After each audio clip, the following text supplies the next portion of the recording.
The Jewish writer Moritz Steinschneider invented the term anti-Semitic in 1860. The term would be used to silence all those that dared to expose Jewish crimes. Because of the predominantly Jewish character of the regime, the very first piece of legislation approved by the communist regime was the Antisemitism Act in 1917. Antisemitism was made a capital crime.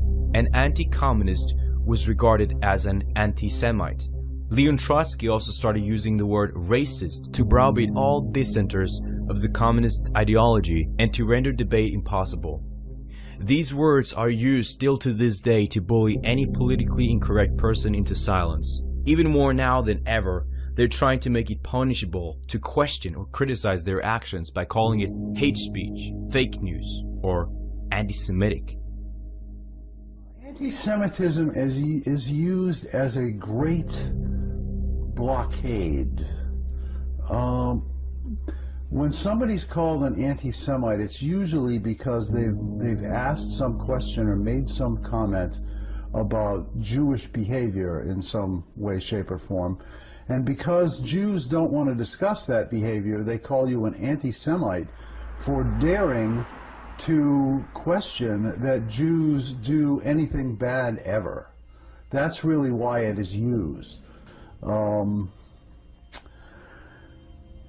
Anytime you say something about Jews, Zionists, Israel, anything with a tangent to Jews that is in a negative light, you're going to be called an anti-Semite by the Jews, because this is the defense mechanism that they use to cover up their crimes and to prevent analysis of the criminal action that has happened, which so very often leads to a Jewish perpetrator.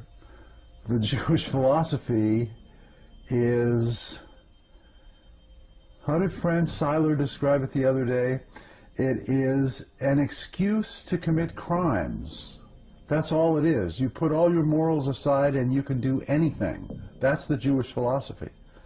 And of course the other part of it, for the people who actually are Jewish and following the dictates of the Talmud, believe that they are better than everybody else, and they act accordingly, and we see the horror in the world that is generated by that insanity.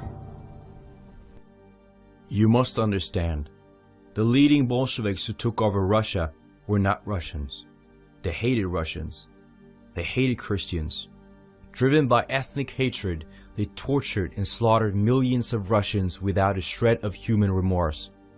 The October Revolution was not what you call in America the Russian Revolution. It was an invasion and conquest over the Russian people.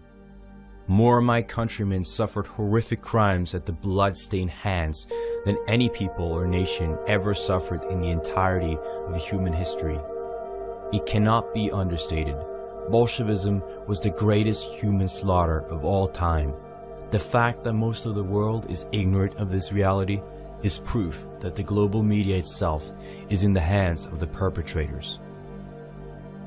We cannot state that all Jews are Bolsheviks, but without Jews there will be no Bolshevism. For a Jew, nothing is more insulting than the truth. The blood-matted Jewish terrorists murdered 66 million in Russia from 1918 to 1957. Alexander Solzhenitsyn, Nobel Prize-winning novelist, historian, and victim of Jewish Bolshevism.